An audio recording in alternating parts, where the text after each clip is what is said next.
Il progetto Sant'Elia e la primavera del Cagliari si stanno rivelando il bacino preferito di calcio per il rafforzamento della nuorese in vista del prossimo campionato di eccellenza.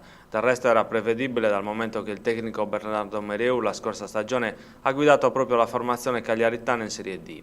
Stamattina la società verde-azzurra ha annunciato l'ingaggio di Cristian Sanna, centrocampista classe 1992. Originario di Belleville, nuovo acquisto alla nuorese, è cresciuto calcisticamente nella Puriefforti di Nuoro per poi approdare alla corte di Massimo Cellino nella squadra Primavera, dove è rimasto per 2 anni.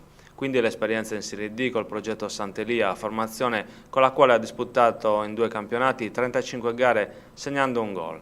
Sanna raggiunge a Nuoro i suoi ex compagni di squadra, dal portiere Massimo Floris ai difensori Antonio Usai e Bruno Frongia, al centrocampista Tommaso Puddu. Per completare l'organico mancano ancora altri tasselli.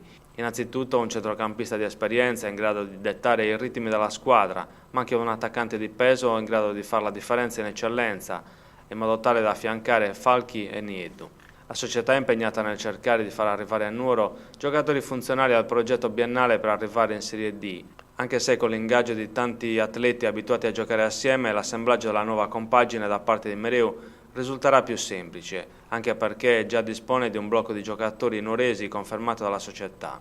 Intanto domani per i portieri della Sardegna ci sarà un'altra opportunità di allenarsi con dei maestri del ruolo. L'Accademia dei Portieri di Nuoro, diretta da Pierpaolo Pisanu, preparatore dei portieri alla nuorese, ha organizzato a Posada uno stage riservato ai giovani portieri. Si inizia alle 9 sul campo comunale di Posada. Tra gli insegnanti, oltre a Pisanu, Marco Manis, Daniele Corsi, Antonio Castelli.